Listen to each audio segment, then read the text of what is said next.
Bonjour les marins et les petites sirènes, dans une dernière vidéo, je te parlais des bonnes conduites à adopter en cas de rencontre avec les cétacés quand tu navigues. Évidemment, on aime tous voir des dauphins et des cétacés en mer, mais globalement, on veut pas les blesser, on veut pas que les animaux en sortent traumatisés et on veut partager la mer en toute fraternité, si je puis dire. Donc aujourd'hui, je te propose un petit livre pour savoir quel animal tu as croisé. Parce que voir des dauphins, c'est bien. Savoir qui on a vu, c'est peut-être encore plus intéressant. Il est peut-être temps d'arrêter d'appeler tous les delphinidés des dauphins et d'apprendre à faire la différence entre un grand dauphin ou un dauphin blanc et bleu, par exemple. Et c'est justement ce que va te proposer ce petit guide qui s'appelle donc Mammifères marins, écrit par Sylvain Rey, je sais pas comment on prononce, désolée, et qui est sorti aux éditions Glénat. C'est pas une sortie récente, je crois qu'il est sorti l'an dernier, mais tu le trouves encore aisément absolument partout. Et il fait quelque chose comme 125-128 pages pour 10,50 €. L'avantage de ce guide, c'est effectivement qu'il est minuscule, c'est un petit guide qui tient dans une grande poche. Tu peux l'emmener facilement avec toi dans ton sac à dos sans te surcharger. C'est vraiment léger et facile à transporter. Et c'est très joliment illustré.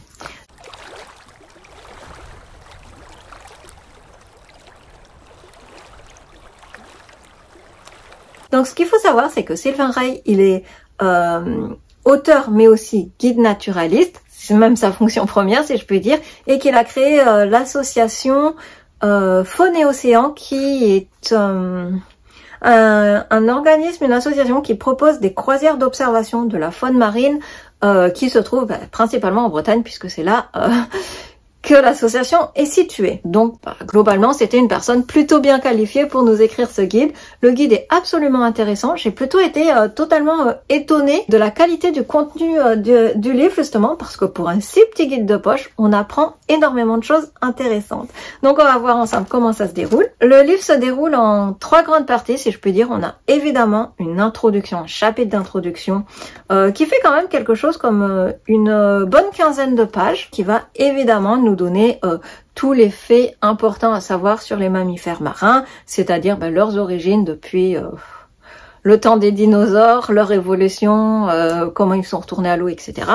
Mais aussi les différents groupes, on connaît tous les mysticètes, les odontocètes, mais aussi les différents animaux qui composent le groupe des mammifères marins. Tu connais la chanson, les cétacés, les siréniens, les pinnipèdes, les mustélidés et les ursidés. Là-dessus, il n'y a toujours pas de grands chamboulements dans la classification, mais l'introduction revient aussi sur les points communs et quelques différences entre tous ces mammifères marins, et aussi sur quelques défis, là encore physiologiques. C'est assez proche, en fait, l'introduction est assez proche du module dont je t'ai parlé, du MOOC dont je t'ai parlé de OpenLearn. Ce sont vraiment des infos qui concordent. J'ai envie de dire tant mieux. Ça serait inquiétant si ça concordait pas, mais du coup c'est très intéressant si tu ne connais pas ces spécificités-là. C'est quelque chose qui est intéressant. C'est pas juste un beau guide avec des belles photos qui vont dire ah ben là c'est un tel ou une telle. Il y a vraiment des vraies informations scientifiques et naturalistes dedans, ce qui fait extrêmement plaisir pour un si petit livre. Puis après on a évidemment le deuxième gros chapitre qui va être le guide des espèces. Il faut savoir qui revient sur la vingtaine d'espèces de mammifères marins qu'on peut trouver en France. Je ne l'ai pas précisé, mais le guide s'attache à nous décrire les espèces de mammifères marins que l'on peut voir et observer en France. Donc, ne t'attends pas à trouver tous les cétacés du monde, mais c'est plutôt les espèces que tu peux voir et observer quand tu sors en bateau ou même quand tu te promènes le long des côtes avec un bon matériel de vision, des jumelles ou un appareil photo avec un gros zoom.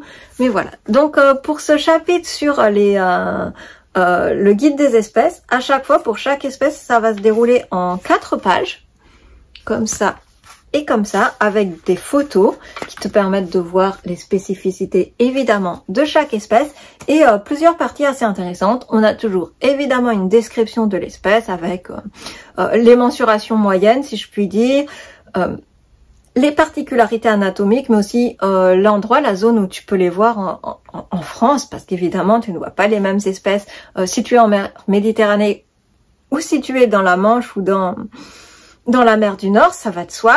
On a donc aussi ses particularités, on a aussi les particularités anatomiques des espèces, leur mode de vie, des anecdotes ou des fun facts, des choses vraiment qui interpellent par rapport à ces espèces sur leur comportement ou sur leurs habitudes de vie.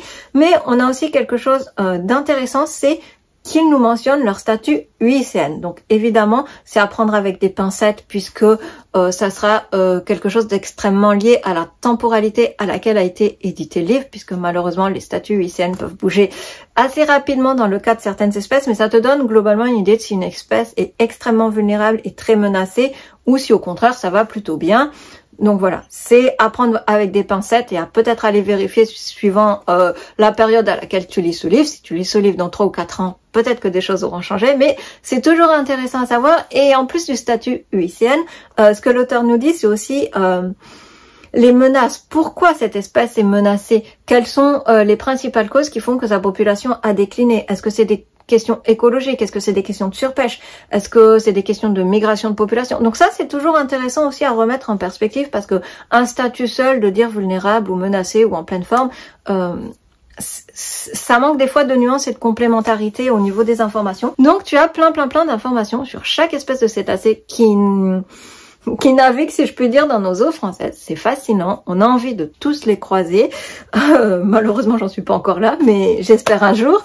Et évidemment, je t'ai parlé des espèces comme les cétacés, mais évidemment, tu as aussi les pinnipèdes qui sont là. Ils sont pas oubliés, c'est même les premiers chapitres du livre. Bon, évidemment, on a moins d'espèces de pinnipèdes en France que de cétacés, mais c'est intéressant qu'ils soient là aussi, puisque, notamment, si tu vas vers la Bretagne, tu peux en voir parfois. Nous, en Méditerranée, c'est peut-être un peu plus compliqué. Et enfin, ensuite, la dernière partie du livre est une partie en noir et blanc qu'ils appellent le carnet de terrain, qui est, ma foi, extrêmement intéressante aussi et qui va te permettre d'adopter l'état d'esprit d'un observateur marin, d'un observateur de la vie marine et de la faune marine, en te donnant tous les conseils pour bien observer les cétacés et pour bien les identifier. J'ai trouvé ça absolument passionnant aussi. Ça te permet de savoir quand et comment observer les mammifères marins et surtout comment les identifier. C'est quelque chose que j'ai trouvé extrêmement intéressant. C'est le tableau des clés d'identification. Globalement, quand tu vois une espèce au loin dans la mer, c'est pas toujours facile de dire au premier coup d'œil, ah ben tiens, baleine à bosse. Bon, des fois c'est un peu plus compliqué que ça. Et notamment, on passe par toute une grille d'identification avec des clés. C'est commun pour à peu près la façon de faire est commune à peu près pour toutes les espèces qu'on cherche à identifier. Évidemment, on va pas regarder les mêmes spécificités si on veut identifier des espèces marines ou des cétacés que si on veut identifier des insectes, mais globalement on procède toujours de façon, si je peux dire, en entonnoir, en cherchant d'abord les traits principaux qui vont nous sauter aux yeux. Est-ce que c'est un grand animal? Est-ce que c'est un petit animal? Donc là, par exemple, pour les cétacés, ça va être, est-ce qu'il est de grande taille, plus de 10 mètres? Est-ce qu'il est de taille moyenne, entre 4 et 10 mètres? Ou est-ce qu'il est de petite taille, moins de 4 mètres? Après, on va s'attacher à observer notamment l'aileron. Est-ce que c'est un grand aileron? Est-ce qu'il est droit? Est-ce qu'il est plutôt incurvé? Est-ce qu'il est en plein milieu du dos? Est-ce qu'il est à l'arrière du dos? Toutes ces choses-là. Après, on va aussi observer les couleurs, évidemment, des robes des cétacés qu'on veut observer. S'ils ont des taches, à quel endroit elles sont placées. Ça, c'est des informations aussi très importantes. Ou le rostre. Est-ce que cet animal a un rostre? Est-ce qu'il est long? Est-ce qu'il est court? Est-ce qu'ils ont un bec? Est-ce qu'ils ont des dents? Est-ce qu'ils ont un melon plus ou moins proéminent? Est-ce qu'ils en ont pas? Toutes ces choses-là, mais du coup c'est extrêmement intéressant de voir la façon de faire et d'acquérir déjà ces bons réflexes pour identifier les cétacés.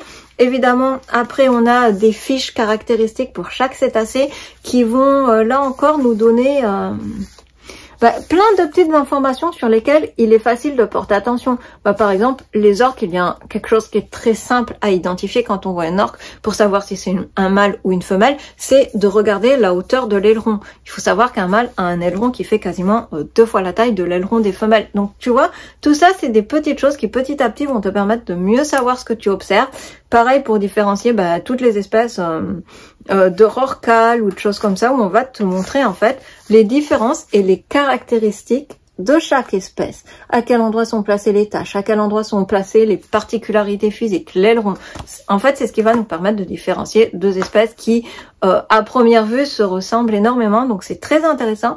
Ce qui est intéressant, c'est qu'il nous rappelle aussi que toutes les observations ne débouchent pas forcément sur une identification, et ça c'est quelque chose qu'on a un peu tendance à perdre de vue, notamment aujourd'hui à l'heure d'internet où on a de plus en plus de ressources, où on a beaucoup de documentation de photo-identification, on a comme des recueils, des bases de données déjà existantes, on a en plus maintenant l'utilisation du drone qui nous a fait faire, là encore je pense, un bond assez important en termes d'identification, mais malgré tout, même encore à l'heure actuelle, avec tous les moyens technologiques qu'on a à notre disposition, 100% des observations ne débouchent pas sur une identification, et là aussi c'est un petit rappel qui nous invite à savoir rester humble et à nous dire, bon ben aujourd'hui, j'ai vu quelque chose de la famille du rorqual, mais on sait pas trop quoi, et c'est ok de le dire, et c'est ok de pas savoir toujours les identifier, il faut savoir rester un peu humble. Enfin, on a quelques rappels sur les sorties de whale watching, et là encore, les bons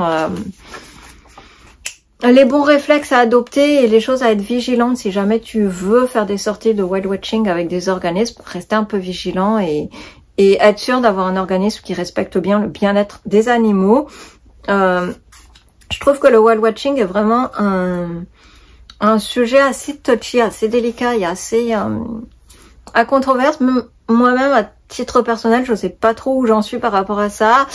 Je suis un peu mitigée, je trouve qu'il y a des points absolument positifs en termes de découverte pour le grand public de ces sujets-là, mais en même temps, voilà, ça peut être assez désastreux si c'est mal fait. Donc c'est vrai que je trouve que c'est un sujet assez délicat, mais c'est bien qu'il le mentionne et qu'il te donne justement des choses pour, si tu veux le faire en ayant le moins d'impact possible.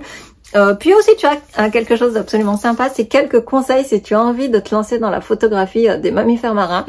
Donc voilà, c'est vraiment un petit guide tout petit et vraiment pas lourd à emporter, mais qui fourmille d'informations pertinentes et intéressantes.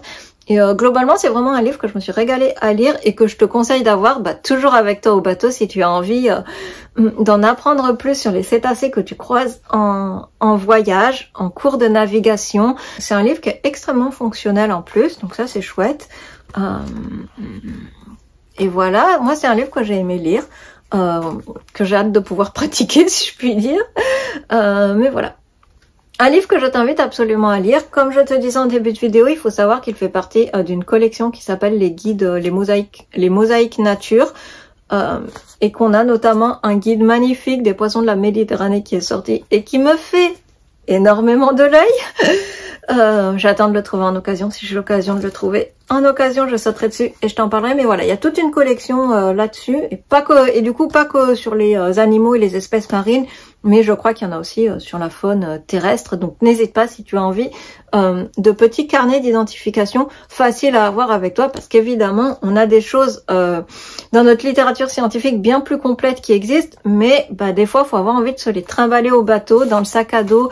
Quand on essaye de voyager ou de naviguer avec le moins de choses possible et de façon la plus légère possible, on peut pas toujours s'emmener des tartines de bouquins qui pèsent une tonne. Des fois les liseuses, elles ont leur défaut d'être en noir et blanc, donc voilà.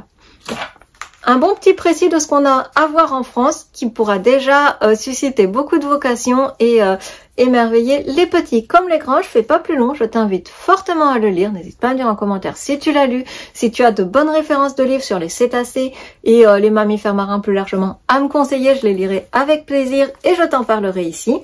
Et je te souhaite de bonnes navigations, je te souhaite de croiser des dauphins au cours de tes navigations et à bientôt. Bonne navigation mes petits poissons et bonne observation.